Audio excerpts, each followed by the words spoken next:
একটি গ্রামে এক কৃষক ছিল। সে মধ্যবিত্ত ছিল। মধ্যবিত্ত হলেও সে অনেক পরিশ্রমী ছিল। সে পরিশ্রম করতে ভালোবাসতো। ঘরে বসে থাকতে চাইতো না। অলসভাবে বসে থাকতে সে ঘৃণা করত। কৃষকের স্ত্রী, সেও খুব পরিশ্রমী। দিনরাত স্বামীর সঙ্গে সে পরিশ্রম করে। এমন করে দিন যায়। কৃষকের 3 পুত্র, কিন্তু 3টি পুত্র হলো খুব অলস, খায় দায়, গল্প করে, গান গায়, ঘুরে বেড়ায়। কারো কাজে মন নেই এতটুকু। কৃষক তাদের কাজ শেখালো, কি করে মাটি কোপাতে হয়, মই দিতে হয়, চাষ করতে হয়, বীজ বুনতে হয়, সব শেখালো তারা। কিন্তু কেউ কাজ করতো না। তারা জানতো সব, কিন্তু করতো না কিছু। গায়ে হাওয়া লাগিয়ে বেড়াতো। তারা খুব ভালোবাসে। একদিন কৃষক গিন্নি কৃষককে বলল, শুনছো গো, কি বলছো? দেখছো ছেলেদের কাণ্ড? হ্যাঁ, ছেলেরা ওরকম কুড়ে হলে তো দুদিনে বসে খেয়ে সব উড়িয়ে দেবে। তারপর কি হবে? কৃষক চুপ করে রইল। কিছুক্ষণ পরে শুধু একটি হেসে বলল, ঠিক সময়ে সব ঠিক হয়ে যায়। কৃষক গিন্নি স্বামীর কথায় চুপ করে থাকে। দেখতে দেখতে কৃষক বৃদ্ধ হয়ে পড়ল।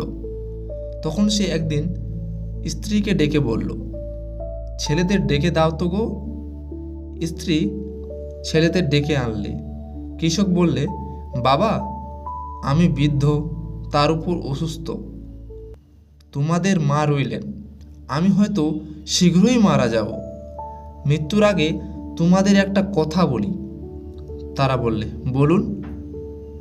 তোমাদের বাড়ির সামনে এই যে ক্ষেত দেখছো, ওর মধ্যে বিরাট সোনার পিণ্ড লুকানো আছে। আমি মারা গেলে তোমরা মাটি খুঁড়ে তা তুলে নিও। 3 জনে সমান ভাগে ভাগ করে নিও। তারা বললে, আচ্ছা।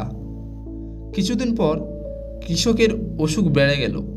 সে কয়েক মাস রোগ ভুগে তারপর একদিন মারা গেল। ছেলেরা মহা ধুম করে তার শ্রাদ্ধ শান্তি ক্রিয়া শেষ করল। তারপর 3 ভাই 3টি কুড়াল নিয়ে মাটি খুঁড়তে লাগলো, কিন্তু কোথাও তা পেল না।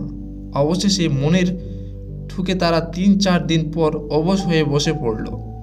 এমন সময় মেজ ভাইয়ের কুড়াল ঠক করে কিসে লাগলো। সে বলে উঠল, পেয়েছি। কিন্তু তুলে দেখা গেল যে একটা পাথর মাত্র। আবার 3 ভাই মনে খারাপ করে বসে পড়ল। এমন সময় সেই গ্রামের আরেকজন চাষি এলো তাদের কাণ্ড কারখানা দেখতে। সে এই 3 ভাইয়ের বন্ধু। সে সব শুনে বলল, এই ব্যাপার, তা চুমুর এক কাজ কর না ভাই। কি কাজ? তোমাদের জমি তো আগাগোড়া খুঁড়া হলো, এবার এতে বীজ পুঁতে দাও, ফসল হোক। তারা এতে রাজি হয়ে গেল। 2 দিন খেতে তারা বীজ বুনল। কিছুদিন পরে গাছ বড় হলো, ফসল ফুলল। সেই ফসল তারা গুনায় পুড়ল। তা বিক্রি করে তারা অনেক টাকা পেল।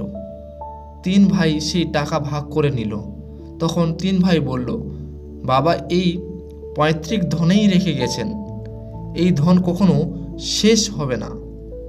তারা 3 ভাই তারপর থেকে খুবই পরিশ্রম হয়ে উঠল।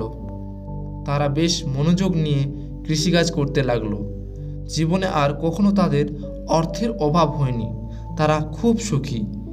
আজও এই সুখী কৃষক পরিবারে সকলে বলে থাকে, পরিশ্রম এই হলো সোনা অর্থাৎ টাকা।